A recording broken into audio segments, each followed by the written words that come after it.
God addiction, that is, God vasana. To fix one's attention always upon God, to be always thinking of Him, to be addicted to or obsessed with God thought is called God addiction or God vasana.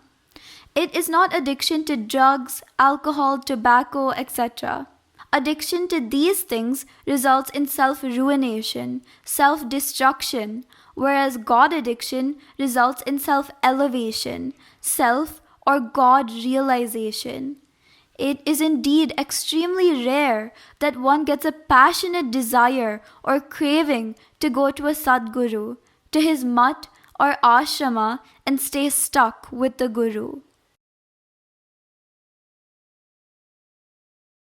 Holy bath to God, that is Abhisheka. While doing Abhisheka and giving sacred and holy baths to the deity, we bathe God with milk, curd, ghee, honey, sugar, etc., and finally with pure, holy, and sacred water. While pouring such holy and ritualistic liquids over God, the devotee should do it feeling sincerely within himself. O God, there is nothing that is mine. Everything is yours only. I am therefore offering everything that I consider as mine to you and you only. One should not only do Abhisheka with this feeling, but should also live his life in the light of this truth. Devotee's greatness and nobility is God's grandeur. If one is dear to God, is his great devotee, and lives his life as per God's desire and will, then God will look after the devotee and protect his honor, his excellence, superiority, loftiness, everything. Devotee's honor will then become God's honor. If the devotee is in grief due to any reason, God feels and experiences that grief and misery himself. Devotee's greatness becomes God's greatness and grandeur. Cheating and betrayal. One who deceives or betrays or defrauds his guru never thrives or flourishes in his life. He will suffer total ruin, complete destruction, and annihilation. Do's and don'ts.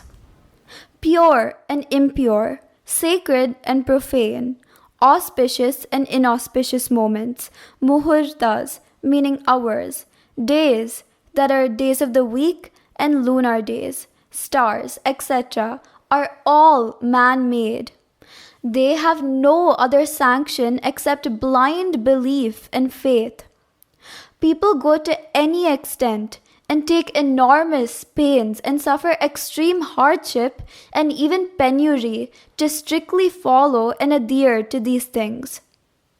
This is just like taking pains to climb and go up a tree, tying a rope to the tree and around one's neck, and hanging oneself to death. That's all. Instead of doing good things in the easy way, why take enormous pains unnecessarily? After taking all such pains and living their lives, finally they die like pigs and dogs. That's all.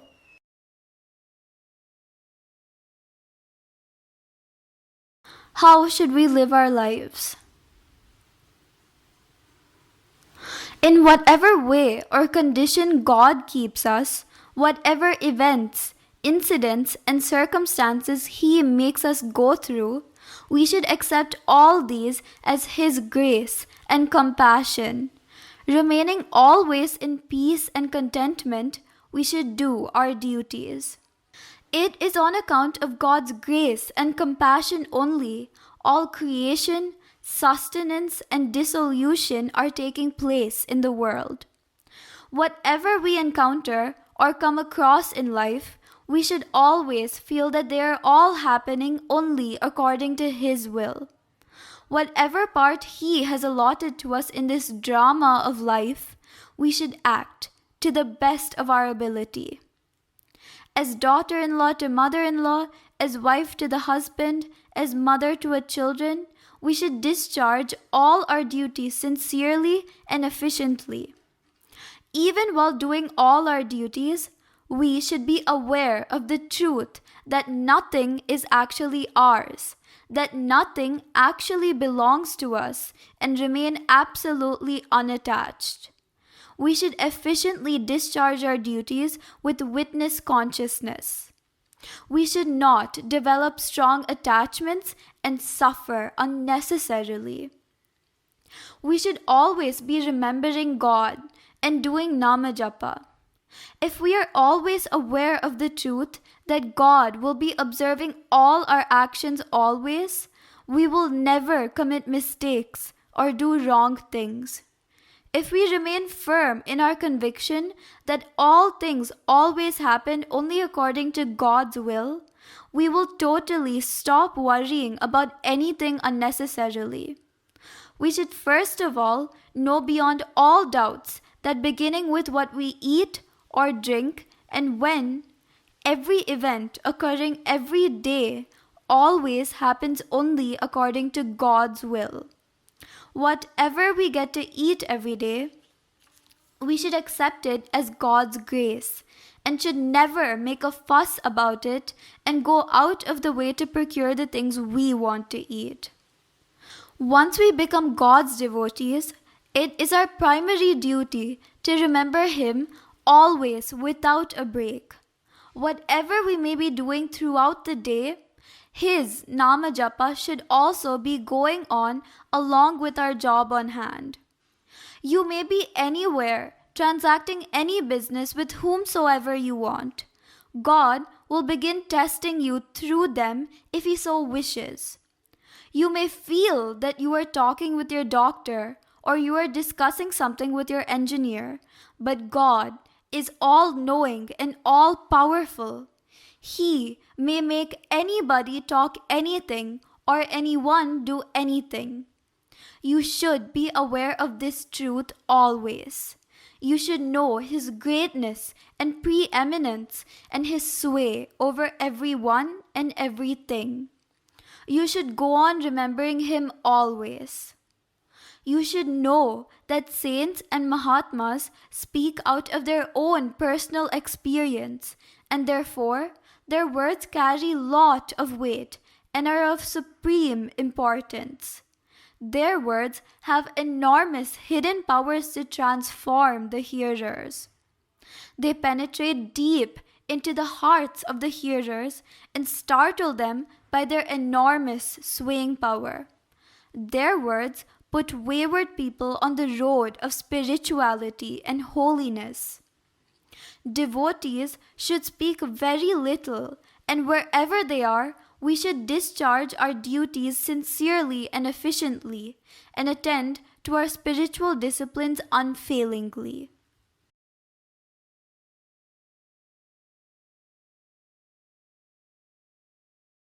When we can see the unreal, why don't we see the real? Why can't we know the truth, the reality? World, body, house, property, family, possessions that are both movable and immovable, all are not permanent. Everyone knows this. They think about their impermanence also sometimes. Even then, they deal with all these things as if they are really permanent and everlasting. They are not able to reject them as of no consequence because of their temporariness. Because they exist before them, they develop attachment and get deluded and go on worrying about them endlessly. Sometimes when things go out of their hands and totally unexpected things happen, and catastrophes like deaths, huge losses, and destructions take place, they do feel a little more strongly that all things they believe in are purely temporary, ephemeral, and fleeting. Even these fail to effect any permanent change in their attitudes and their ways of thinking. This means that they should really think about this truth so very deeply and intensely so that they are always aware of this truth. Only then they will be able to slowly come out of their stronghold. As they go on actually rejecting their strangulating influence, their minds go on becoming freer and purer. Clarity begins dawning in such pure and clear minds, and the truth will begin shining brighter and brighter all by itself. So, one need not go directly in search of truth. As we go on losing our craziness, fascination, deep and strong attachments for these impermanent things, our delusion goes on lessening, and the truth, the reality, begins shining brighter and brighter gradually in our minds. In other words, we will begin nearing the truth. God is all-pervading. He is both inside and outside of everything in this universe. Only people are not able to see Him and know Him. Because of this, though God is everywhere, all-permeating and all-pervading, we will begin doubting His very existence, and many even firmly believe He doesn't exist. But enlightened yogis, saints, and Mahatmas realize and experience God residing within themselves and will remain in everlasting peace, bliss, and joy afterwards. God is in the devotee, and the devotee is in God. Ignorant people do not know this truth. They say God doesn't exist because they don't see Him and they cannot know Him so easily. They ask, "Where is God? Show us. Then we will believe in Him." This is just like this. It appears the young offspring of the huge whalefish asked its mother, "Mummy, all people say that ocean is huge and vast. Where is that ocean? Can we go there and see how big it is?" The mother whale told the young one, "Child, where you are is itself the ocean. You are living, breathing, moving about, and playing in the ocean only. In your ignorance, you are thinking that the ocean is somewhere far away. Actually, you have taken your birth in the ocean only. Just as the young whale lives in the ocean, man lives in God. Though God has endowed human being with so much of intelligence, he doesn't know this truth. Thinking that God is in that idol, in that holy place, in this holy place, etc., he takes religious vows and goes here and there, taking enormous trouble and pains to fulfill these vows. Instead of this, firmly rejecting the demands of the flesh that are his own body and developing real faith and deep devotion in God, if he turns his mind engrossed in worldliness towards God, seek a Sadguru and surrender himself to him, and then, under the guidance of his Guru, see God residing within himself, will he not see him resplendently shining within his own heart in all his majesty and glory?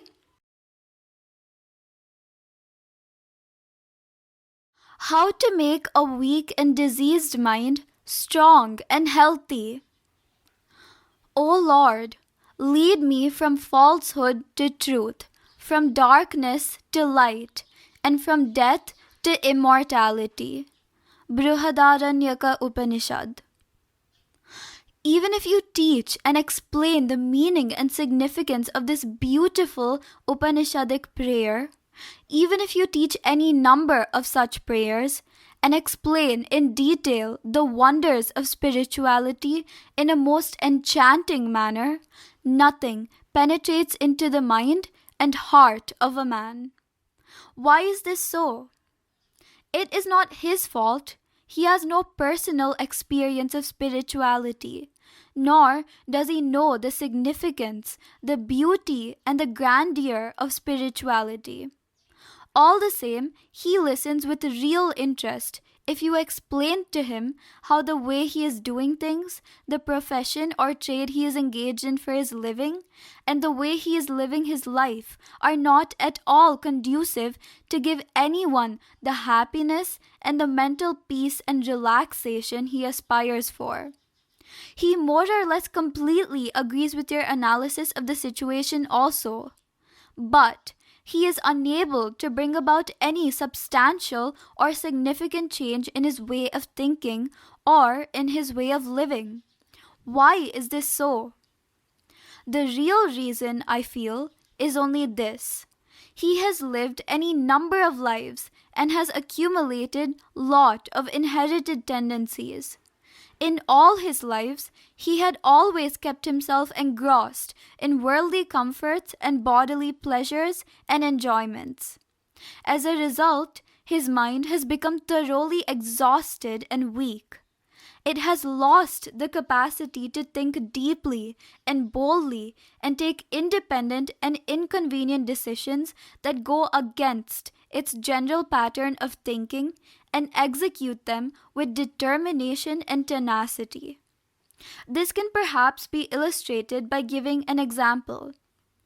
Suppose a man is tending and trying to bring back to health an ox, which is all bones and skin only. Due to prolonged starvation, without proper fodder and water, it has become thoroughly exhausted and weak. It has become so weak that it has to be lifted up by holding its tail only, and made to lie down also by holding its tail. Even if you spread before it good and enticing freshly cut grass, it has no strength even to chew it. It will only spread its tongue out to eat it, and it has no strength to chew the tender and freshly cut grass and push it down its gullet. What can the poor thing do? It desires to eat, but it cannot. Similarly, the mind of a man immersed in worldliness during many lives has also come to this state.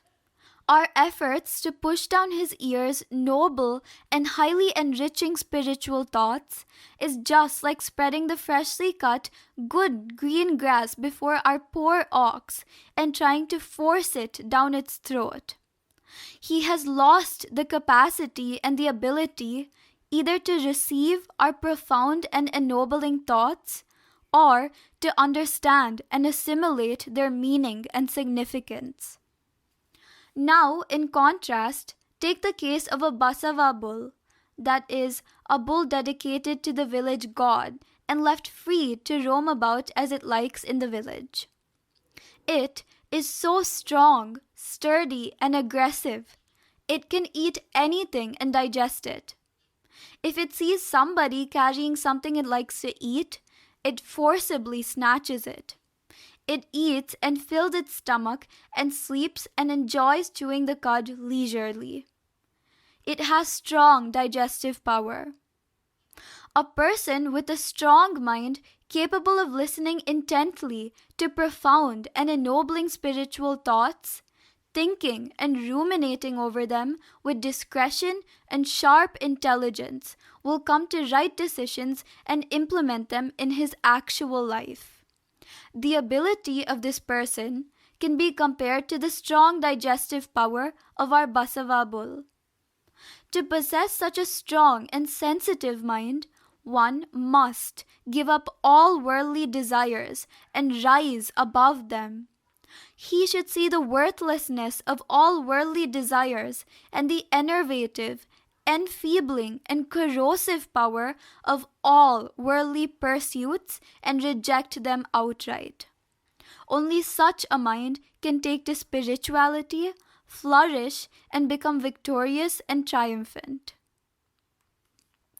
A weak mind is useless and unfit for spirituality. A weak-minded person suffers from ignorance, lack of intelligence, and discretion. He is full of false egoism. he suffers from a false sense of differentiation, self-assumed importance, dignity, arrogance, and pride. Having interacted with the world continuously with his weak and useless mind, both he and his mind have deteriorated gradually into a deplorable and pitiable state. If to such a mind one tries to infuse and instill spirituality, which it just cannot imbibe, it would be a sheer waste of time and effort. The poor man, of course, comes to listen to the spiritual talk with interest. His mind listens and gets influenced also to a certain extent. But the moment the person gets up, goes and gets busy with his worldly transactions, all the spiritual influence his mind had gathered evaporates into nothingness in no time, like water sprinkled over a hot pan with blazing fire underneath. Many of us belong to this category. Suppose I am one of those with a weak mind and also interested in spirituality. What should I do to progress spiritually? We cannot get rid of our worldly desires completely all at once. We should do this step by step, stage by stage. Simultaneously, we should go on developing our devotion to God. We should go on gradually intensifying our devotion. The devotion should grow strong and take firm roots within us. The type of devotion we develop should be pure, wholesome, sacred, and of a very high order. For this to happen, we should first develop deep faith in some form of God of our liking, or in a guru. It is very important we do this with the noblest intention and purpose. The name and form of the deity we worship is not so important. The spiritual discipline we choose may be anything: worship, bhajan, namajapa, meditation, or a wholesome and harmonious combination of these. But our prayer should always be with intense feeling, soulful, heartful, and wholesome. We should always pray, "O God, O my Lord, kindly make my mind pure and holy. Deign to bestow upon me pure, sensitive, and sharp intelligence capable of deep penetration to enable me to see you, know you, and experience you. Kindly motivate me always to do only noble deeds beneficial to one and all. I am worshipping you and praying to you for this and this only." If we go on doing this, we will definitely progress spiritually. But people don't do even this. They go to the temple to worship God only if they have suffered some huge loss or some such thing, or they are afraid that some such catastrophe may occur in the immediate future. Then they take the vows and do all sorts of rituals and other things. When one is not in some dire difficulty, he will definitely not think of God or go to the temple or do any sort of worship or prayer. But when he is in some difficulty and needs God's help, he will not mind doing anything. He will take vows, donate money, break 2 coconuts instead of 1, and go to the temple at any time, not minding rain or shine, heat or cold. There is another occasion when he will do any kind of rigorous tapas and will not mind taking any amount of trouble. This is when he aims at something which is almost impossible to attain, and he knows fully well that whatever he does, he will not succeed by his own effort. He would have in fact already tried everything that he is capable of and would have miserably failed. Now he gets a brainwave that if he supplicates God properly with appropriate enticements, then he will succeed. He is therefore prepared to do anything to appease God. Because what he is aiming at is colossally great and big, he will not mind taking great pains and spending money also liberally. He will pray also fervently. He will not mind taking cold water baths any number of times, even if it is breezy winter and very early morning. He will break 2 coconuts where 1 would do, and donates liberally hundreds of rupees where 10s would do, etc. One should never do this kind of devotion. It proves totally disastrous and self-ruinous. He will never get enlightened and would never be able to walk towards God. His quality of life will never improve. He will continue to live only an animal life. Even if he takes any number of births, he will be only after worldly enjoyments and will ever remain stuck in the mire of worldliness. He will ever be far, far away from God. It becomes almost impossible for him ever to get God's grace. He will never come to possess clarity of intelligence and wisdom. It will never occur to him that instead of taking endless troubles and pains to appease God to fulfill his worldly desires, he can as well try to possess God himself. If he has God to protect him, he can not only get all his worldly desires fulfilled, but also attain everlasting happiness, joy, and bliss. This simple and wholesome truth will never dawn in his mind. Any number of precious human lives will just become purposeless for such people.